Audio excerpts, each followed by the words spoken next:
Olá, caros estudantes, eu sou o professor Carlos, professor de História, e hoje nós vamos aqui falar sobre revoluções inglesas. Capítulo 1, questões do caderno de atividades. Vamos aqui à leitura de um trecho para que a gente possa responder as questões. O texto a seguir trata do reinado de Elizabeth I, ou Isabel I. Leio com atenção. O resultado foi a evolução de uma imagem de poder quase mitológico, gravada no exaltado coração de uma nação e de uma era. A Rainha Virgem presidindo durante quase meio século de calma e prosperidade, sem precedentes para seu povo. Mas a princípio ninguém, exceto talvez ela própria, poderia ter desconfiado da excepcional natureza da rainha e da singularidade de seu reinado. Elizabeth também não se apressou a mostrar sua posição em relação à religião. Ela era mestra do equívoco da ambiguidade. Desse modo, nem deixava os católicos em pânico e nem se indispunha com os reformadores, com os protestantes. Vamos aqui às questões. Com base na leitura em seus conhecimentos, faça o que se pede. Descreva as características, letra A, descreva as características que tornam o reinado de Elizabeth I único, como aponta o texto. Bom, vamos aqui à resposta. Elizabeth I foi a última monarca inglesa a reinar plenamente sob a força do absolutismo. Nesse sentido, suas ações econômicas foram de caráter mercantilista, ou seja, favorecia o comércio, e protecionista, ou seja, protegia o Estado inglês em relação aos outros comércios. Por exemplo, como que esse protecionismo é concretizado? Cobrando altos impostos de produtos estrangeiros. Fazendo isso, você torna o produto estrangeiro caro e incentiva o comércio dentro do seu próprio estado. Além disso, ela incentivava a pirataria e a corsaria para a obtenção de riqueza de outros países, de outras nações, principalmente as portuguesas e a espanhola, que naquele momento tinha bastante poder marítimo, né? Principalmente com as suas colônias na América. Vamos aqui à questão 2. Explique por que a questão religiosa foi importante entre os ingleses, não só durante o reinado de Elizabeth I, mas por quase todo o século XVII. Vamos aqui. Bom, a Inglaterra foi o berço do anglicanismo, fundado por Henrique VIII no século XVI. Entretanto, parte da população do reino inglês ainda não seguia essa religião. Os conflitos em torno da religião na Inglaterra entre os séculos XVI e XVII tiveram origem justamente no fato de existirem diferentes crenças e em sua ligação com a política e com o Estado. Assim, além dos anglicanos e dos católicos que defendiam uma monarquia absolutista, havia os calvinistas que defendiam certa limitação do poder do rei e os presbiterianos, no caso, calvinistas escoceses, que defendiam a necessidade de uma igreja sem religião, sem relação com a religião, sem relação com o Estado. Vamos aqui à questão 2.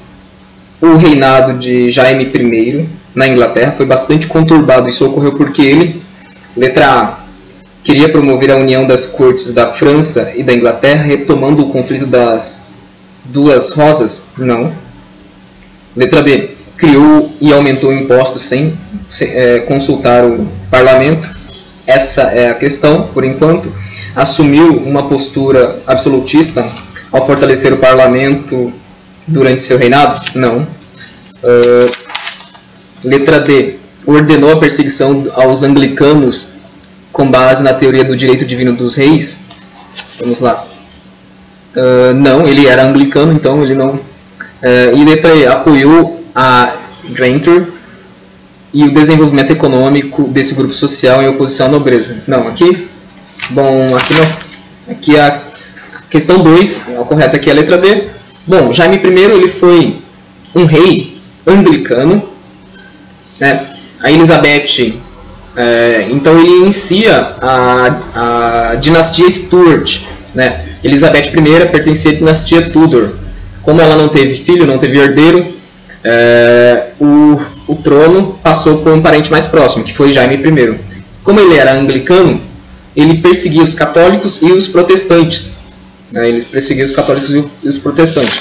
Então, ele não valorizava a Granbury, que eram pessoas compraram, que com a lei do enclosure, com a lei dos cercamentos, compraram terras e começaram a utilizar essas terras de modo capitalista, né? Todos começaram a criar ovelhas para, através de lã, proceder o comércio aí com esses produtos. Então, a questão aqui é a letra B, como nós vemos aqui. Vamos aqui à próxima questão. Questão 3. Relacione o reinado de Jaime I com a colonização das terras conhecidas como as 13 colônias. Bom, como Jaime I ele era anglicano e ele perseguia tanto os católicos quanto os calvinistas, no entanto, apesar de ele perseguir os católicos também, existia uma certa proximidade entre essas duas religiões aí. Tanto é que os católicos que viviam na Inglaterra lá, eles não foram assim em massa para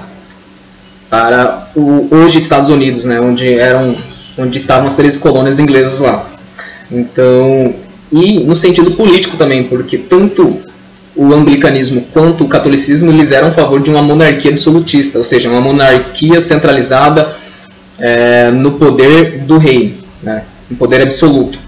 Então, com a ascensão de Jaime I, como ele começou a perceber de forma feroz os anglicanos, ou melhor, como ele começou a perseguir de forma feroz os calvinistas, os protestantes calvinistas, essas pessoas começaram a migrar, né, começaram a fugir para as 13 colônias inglesas, né, e lá eles puderam exercer essa religião sem sofrer a perseguição e a punição do rei Jaime I.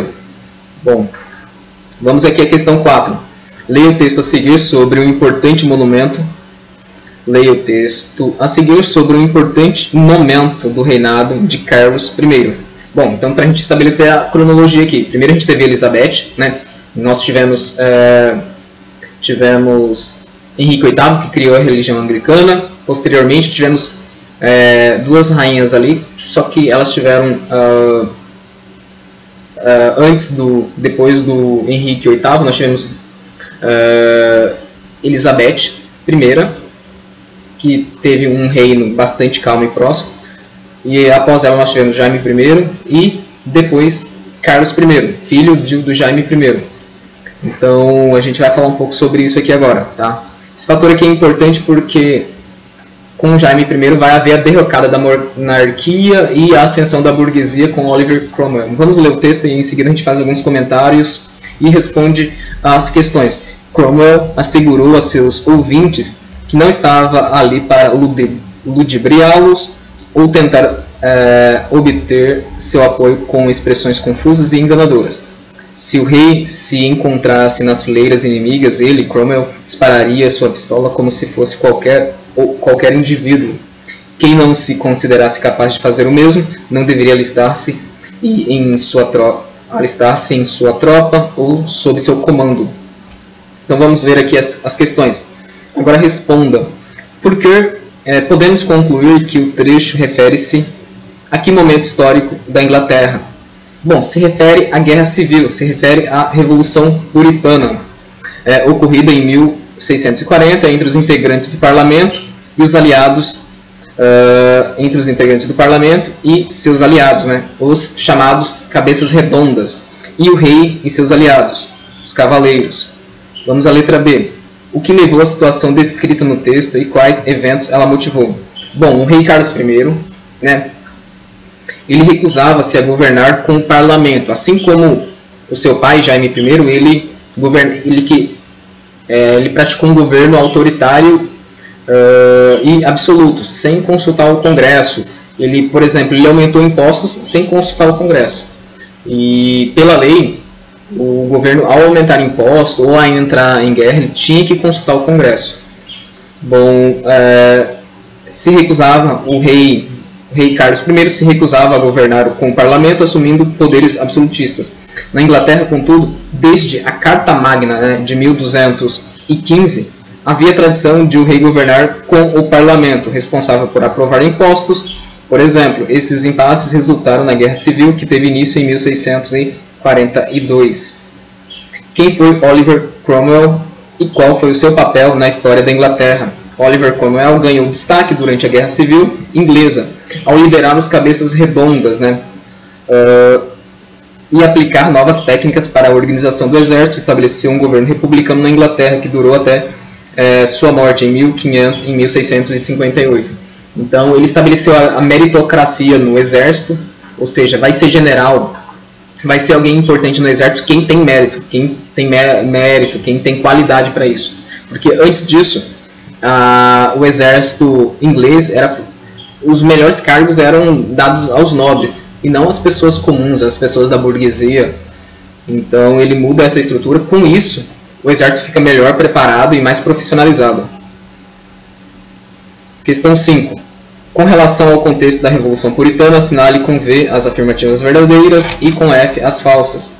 Item A. O confronto entre o rei e o parlamento levou a uma guerra civil. Verdadeiro, né? O conflito entre o rei Carlos I e o parlamento, que foi liderado pelo Oliver Cromwell, levou a um conflito, que foi a Guerra Civil.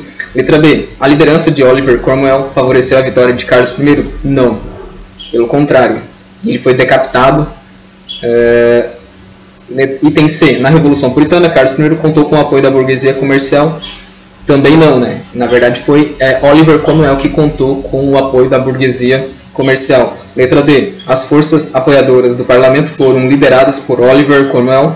Suas tropas eram formadas basicamente por camponeses e contavam em especial com o apoio da burguesia e da gentry, que se sentiam prejudicadas pelas medidas do governo. Verdadeiro.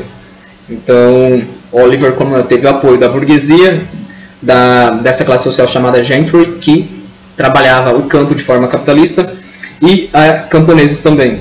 Letra E. Oliver Cromwell não conseguiu governar, pois não tinha apoio popular. Por essa razão, intitulou-se Lord Protetor da Inglaterra. Falso. Ele conseguiu governar. Governou muito bem.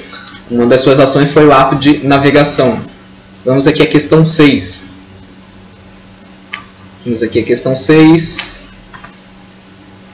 Questão 6. A Inglaterra viveu por um breve período um governo republicano. Leia as afirmativas a seguir sobre esse período e os anos posteriores. Item 1.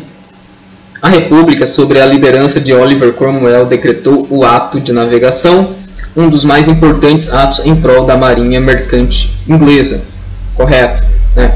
Então, o ato de navegação, ele impedia que qualquer nação estrangeira saísse ou entrasse nos portos da Inglaterra sem pagar impostos. Isso é uma política protecionista que favoreceu o comércio inglês e favoreceu, né, a marinha mercante inglesa. Vamos aqui, o item 2. A economia foi modernizada, voltada para o mercado externo em detrimento da agricultura. Item 2 também está correto. A economia realmente foi modernizada, ela foi voltada para o mercado externo, em detrimento, né, da agricultura. Item 3. A monarquia foi restaurada na Inglaterra por Oliver Cromwell? Não, errado. Pelo contrário, quando ele morreu, ele passou o poder para o seu filho. Item 4. Após a morte de Oliver Cromwell, a República continuou sob a liderança de seu filho, Ricardo, e terminou apenas com a sua morte. Não, o filho do Oliver Cromwell, como ele não teve apoio social, apoio da burguesia, ele abdicou. E aí o parlamento restaurou a monarquia com Carlos II, que era filho do Carlos I. Vamos aqui ao próximo item. Cromwell agiu como os seus antecessores, fechou o parlamento e promoveu perseguição religiosa. Nenhum de seus antecessores intentaram ações absolutistas. Essa questão aqui, falsa também. Então aqui, questão 6, letra A, 1 e 2. Item 1 e 2 corretos. Vamos aqui ao questão 7. Explique o motivo da denominação Revolução Gloriosa. Bom, a Revolução de 1689 é assim chamada porque ocorreu sem derramamento de sangue. Jaime II deixou o trono para dar lugar a Guilherme de Orange. Essa sucessão ocorreu sem resistência, tá? Então ocorreu esse fato. Relacione os governantes listados a seguir as informações referentes ao contexto histórico da Inglaterra no século XVII. E letra A, Elizabeth I, letra B, Carlos I, letra C, Oliver Cromwell e letra D, Guilherme de Orange.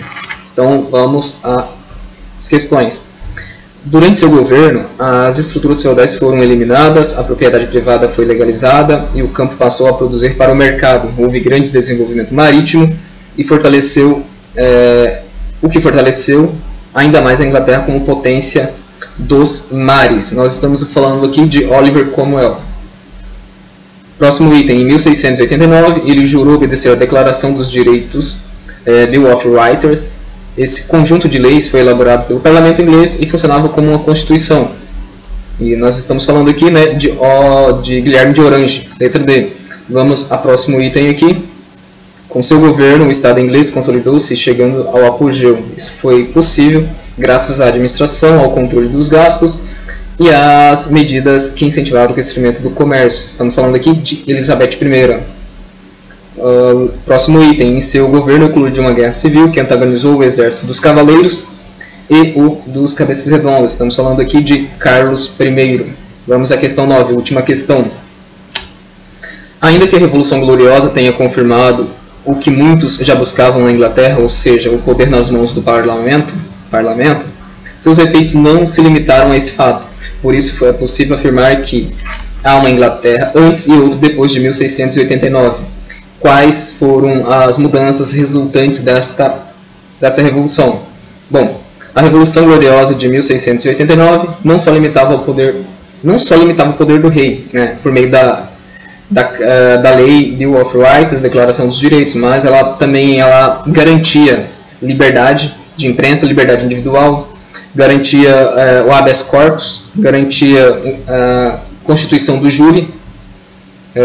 Além disso, ela aboliu o direito divino dos reis e foi estabelecida uma monarquia constitucional, ou seja, uma monarquia em que o rei ele reina, mas não governa, né? Ele é simplesmente chefe do Estado. Quem governa é o primeiro-ministro, que tem o poder de governar, de administrar. Então, assim nós terminamos essas questões e até breve.